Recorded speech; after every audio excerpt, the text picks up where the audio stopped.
Les vraies voix Sud Radio, 17h-20h, Philippe David.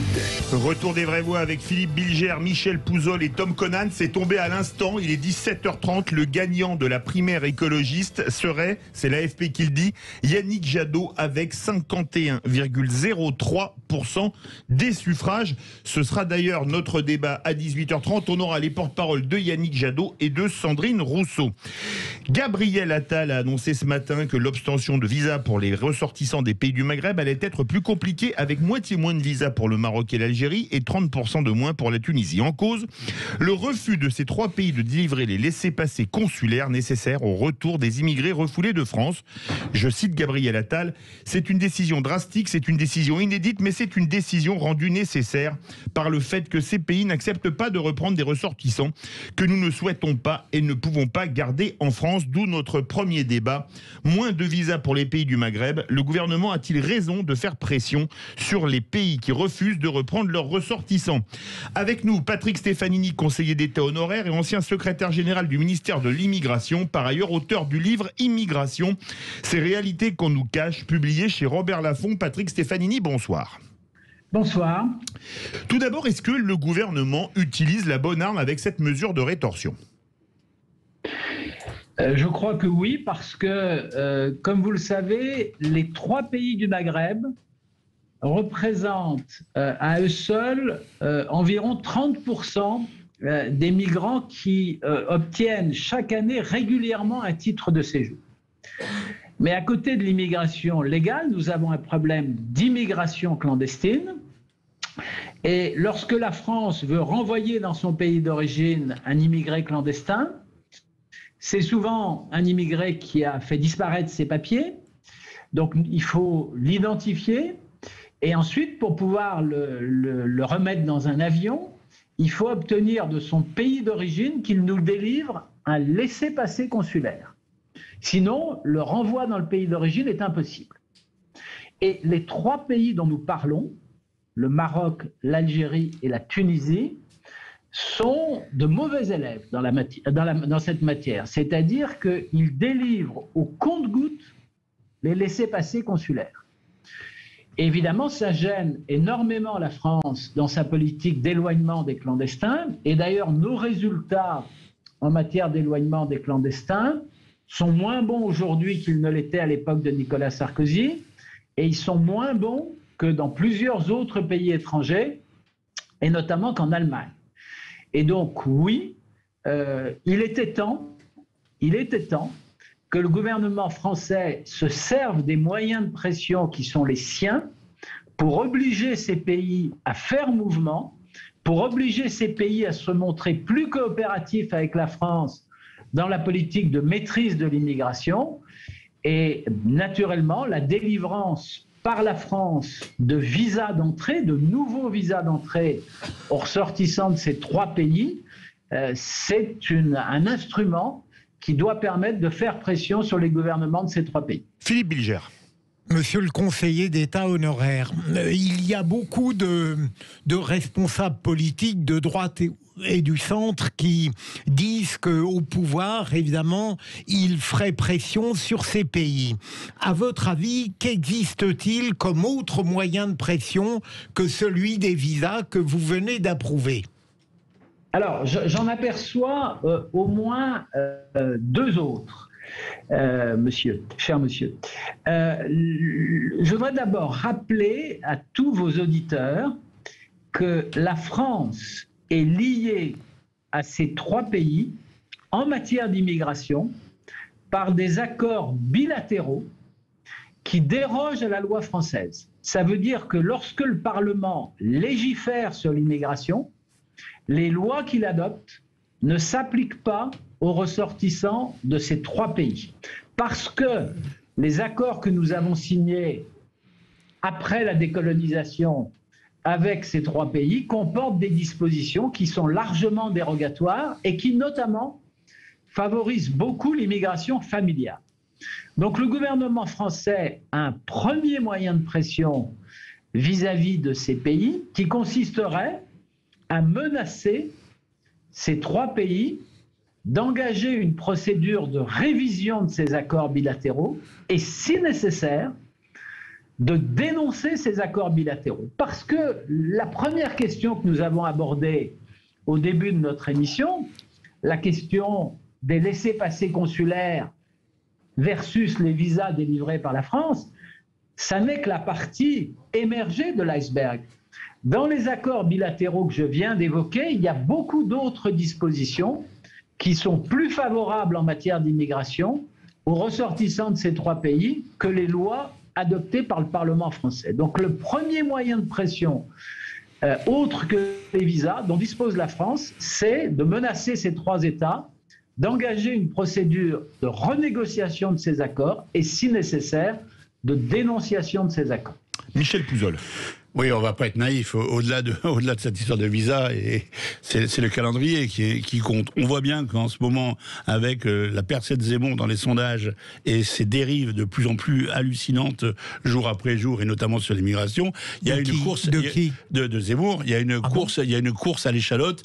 Aujourd'hui, je regardais cet après-midi la conférence de presse de Marine Le Pen qui présentait le futur référendum qu'elle voulait faire sur l'immigration, et on voit bien que ce gouvernement qui n'a pas brillé par une activité extraordinaire depuis 5 ans, reprend la balle au bon pour remettre une couche et dire plus sécuritaire que moi, tu meurs, et on va aller là-dessus. Donc ça, j'espère que personne ne se prend à ce piège-là à 8 mois de l'élection présidentielle. Mais il y a une chose qui est importante, et vous avez raison, la problématique du renvoi des immigrés aux frontières, notamment en cas de délinquance, elle est soumise effectivement à la volonté du pays d'où ils viennent d'être accueillis, quand on connaît le pays. Et c'est une véritable difficulté dans la gestion de ce dossier-là, qui est un vrai problème qu'on peut pas. Moi, je ne le nie pas. Le problème qu'on va avoir avec ces visas, notamment pour le Maroc, la Tunisie et l'Algérie, c'est que ça va pas concerner forcément d'abord, au premier chef, les clandestins, mais toutes celles et tous ceux qui, depuis maintenant des dizaines d'années, d'une certaine façon, vivent des deux côtés de la Méditerranée, c'est-à-dire ont de la famille en France ou de la famille au Maroc, en Tunisie, et qui essayent de se voir. Moi, dans mes fonctions professionnelles... Non mais excusez-moi. Moi, je reçois tous les jours des gens qui veulent simplement aller voir leur mère qui est malade en Algérie, au Maroc, et qui ne peuvent pas. Alors notamment, c'était avec l'Algérie où c'était le plus compliqué, et vice-versa. Donc, moi, je veux bien, mais c'est encore une fois une fausse solution à un vrai problème qui existe. On veut tendre le bras au Maroc, à l'Algérie et à la Tunisie. Je pense qu'il faut qu'on arrête de se comporter aussi de cette manière-là, en pensant que nous sommes les meilleurs, les plus forts, les plus grands, et que la coopération doit être au cœur de toutes nos discussions, et non pas les coups d'éclat, les coups de cravache à 8 mois d'une élection présidentielle. Patrick Stefanini. Alors, qu'il faille placer la coopération au cœur de nos relations internationales et au cœur notamment de nos relations avec ces trois États du Maghreb, j'en suis évidemment d'accord. Je rappelle que le nombre des ressortissants étrangers originaires de ces trois pays et qui vivent tout à fait régulièrement en France, en respectant nos lois et en étant parfaitement intégrés, est important. Donc sur ce point, monsieur, je suis d'accord avec vous. Nous sommes d'accord. Mais en même temps, on ne fait pas d'omelette sans casser des œufs.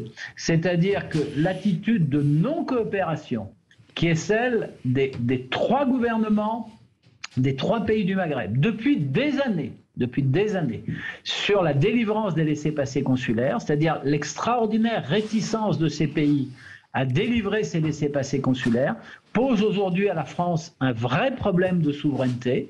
Nous nous retrouvons avec sur les bras, pardonnez-moi l'expression, des milliers d'immigrants clandestins qui font l'objet de ce qu'on appelle une obligation de quitter le territoire français, décidée par les préfets en application de nos lois, ou en application des accords bilatéraux dont je viens de parler. Et malheureusement, nous ne pouvons pas les renvoyer dans leur pays d'origine, puisque les pays d'origine refusent de les reconnaître comme étant leurs ressortissants. Donc ça, il arrive un moment où il faut que la France élève le ton. Alors, je ne suis pas davantage dupe que vous du moment qui a été choisi par le gouvernement pour le faire. Nous sommes à 8 mois de l'élection présidentielle. La question de l'immigration, comme c'était prévisible, est une question importante dans le débat présidentiel. Moi, vous savez, mon livre, je l'ai écrit il y a 2 ans et je l'ai publié au mois de novembre de l'année dernière. Donc, je n'ai pas attendu la surenchère de l'élection présidentielle pour poser mon diagnostic et faire des propositions. Alors, le gouvernement, lui, réagit. On est à 8 mois de l'élection présidentielle. Les électeurs jugeront quelle est la part d'opportunisme ou quelle est la part de sincérité et d'efficacité dans cette démarche. Mais en tout cas, ce que je veux dire, c'est qu'il arrive un moment où le refus de coopérer de ces 3 pays quant à la reprise de leurs clandestins nous pose un problème et où il faut élever le ton.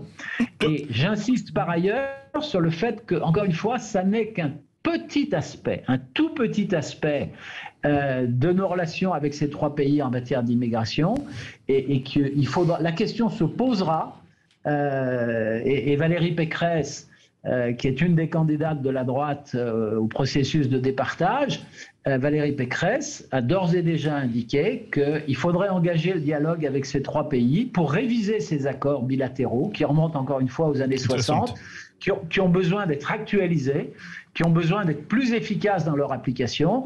Et donc Valérie Pécresse considère que parallèlement à la révision de la Constitution, il faudra aussi revoir ces accords bilatéraux. Si on ne le fait pas, encore une fois, on ne fera que la moitié du travail, puisque 30% des immigrés qui rentrent chaque année en France viennent du Maghreb et 20% viennent de pays d'Afrique subsaharienne avec lesquels nous avons les mêmes accords bilatéraux et les mêmes difficultés pour l'obtention des laissez-passer consulaires. Je donne la parole à Tom Conan. Je rappelle que vous êtes porte-parole de la campagne de Valérie Pécresse, ou directeur de campagne, pardon, c'est pour ça. Tom Conan. Bon, moi, je porte la campagne de personne, mais moi, je sais pas si... Vraiment, Tom ? Ah bah, la mienne, éventuellement. Ça se limite à pas grand-chose, finalement. Non, mais je sais pas s'il faut hausser le ton ou baisser le ton, très honnêtement. C'est un débat, après, qui est aussi assez technique. Mais au-delà de ça, ce qui m'importe, et ce qui me semble assez frappant, c'est le caractère quand même massivement démagogique de la mesure. Effectivement, le calendrier me semble quand même assez bien coïncider avec ce type de mesures, en tout cas de propositions, et surtout, en effet, dans le débat public actuel qui semble effectivement quand même se droitiser. À tort ou à raison, c'est même pas le problème. J'observe juste qu'il se droitise avec effectivement une montée en puissance de certaines thématiques. Après, ça sera une question démocratique. Moi, je suis pas là pour distribuer les bons points, les mauvais points, ou pour moraliser tout ça. Mais voilà, ce qui m'importe, moi, je pense que c'est la constance. Moi, j'ai toujours été assez admiratif, en tout cas respectueux des gens qui ont une certaine constance. Donc on peut être pour l'immigration, on a le droit d'être contre, on a le droit d'être au milieu, on a le droit d'être pour telle ou telle mesure, telle ou telle évolution de la société, tel ou tel référendum, tout ça se défend parfaitement. Mais encore une fois, c'est la constance. Là, il n'y a pas de constance là-dedans. Je n'ai pas l'impression que ceci soit effectivement le fruit d'une politique qui a toujours été la même de Macron et qui donc là, assez logiquement, aboutit à cela. Ça te semble tomber comme un coup de massue, un peu comme un cheveu sur la soupe. Même si c'est de la réelle politique pertinente et étayée par des chiffres, le caractère démagogique, encore une fois, me semble quand même ressortir de prime abord. Et ça, je trouve ça assez gênant. On ne fait pas de la politique de cette manière-là, en tout cas pas au niveau auquel est censé être le chef d'État. Patrick Stefanini et Philippe Bilger. Il est clair qu'on peut regretter que le gouvernement ait attendu 8 mois avant l'élection présidentielle pour engager une démarche que Nicolas Sarkozy avait engagée en son temps dans les années 2007-2012, qui ensuite malheureusement avait été largement perdue de vue sous le quinquennat de François Hollande. Et en effet, le gouvernement d'Emmanuel Macron, les gouvernements successifs d'Emmanuel Macron auraient pu inscrire cette question à leur agenda dès 2017, car la question se posait dès 2017 en des termes à peu près aussi aigus qu'aujourd'hui. Philippe Bilger. Patrick Stefanini, j'ai beaucoup aimé l'expression de Tom Conan, massivement démagogique. Est-ce que, au fond, lorsqu'un pouvoir en fin de parcours, de manière en effet massivement démagogique, croit proposer des avancées, j'ai d'autres exemples dans la tête, notamment en matière régalienne, est-ce qu'à votre avis, ça peut convaincre le citoyen ou est-ce que celui-ci est forcément attentif à ce qu'il y a de démagogique dans tout cela en fin de parcours ? Écoutez, je pense qu'un certain nombre d'électeurs et d'électrices ne seront pas dupes, qu'un certain nombre de nos concitoyens ont d'ores et déjà forgé leurs sentiments sur la faiblesse des résultats obtenus par Emmanuel Macron dans le domaine régalien, dans le domaine de la sécurité, dans le domaine de la maîtrise de l'immigration.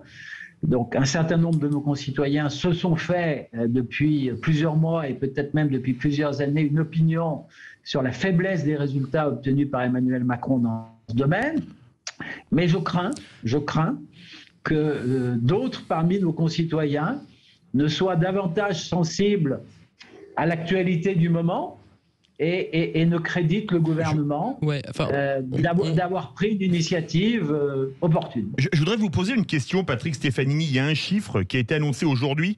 Pour l'Algérie, depuis le 1er janvier, il y avait 7731 obligations de quitter le territoire français, des OQTF. Seules 22 sur 7731 ont été exécutées, soit 0,2%. Est-ce que cette non-exécution, c'est la France qui n'expulse pas les gens pour X, Y, Z raison, ou est-ce que c'est parce que l'Algérie refuse de délivrer le laissez-passer consulaire ? C'est fondamentalement à cause de la mauvaise volonté des pays d'origine, et je vais vous faire une réponse très précise. Depuis le début de la crise de la Covid, les pays d'origine, et notamment les pays d'origine qui sont au cœur de notre débat en cette fin de journée, les pays d'origine se sont mis à exiger systématiquement du gouvernement français qu'il présente pour chaque étranger clandestin que nous voulions renvoyer dans ce pays, qu'il présente un test PCR. Un test Covid, un test PCR. Alors, naturellement, ça n'est pas impossible. Naturellement, vous voyez la complication que ça implique dans les centres de rétention pour réaliser ces tests. Vous savez également que la durée de validité de ces tests, elle n'est pas infinie. Hein, ça, vous le savez comme moi, parce que vous vous êtes fait tester, enfin, nous nous sommes fait tester les uns et les autres à un moment X ou Y depuis le début de la pandémie. Et donc, évidemment, dans un processus d'éloignement du territoire des clandestins, qui est un processus compliqué, où il faut obtenir, et Philippe Bilger le sait bien, l'accord de 2 juges, un juge judiciaire et un juge administratif, parce que la dualité de juridiction en France, ça existe, et que les 2 ordres de juridiction sont compétents en matière d'éloignement des clandestins.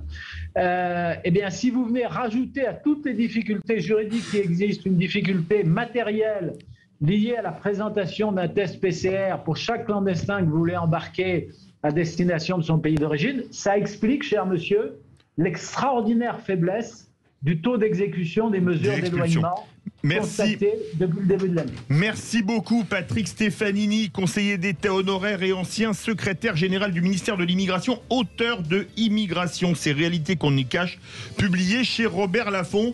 Dans quelques instants, ça vous dit, la chronique présidentielle d'Alexandre Priam, les vraies voix ? Tout à fait. Eh bien, on va bien en profiter.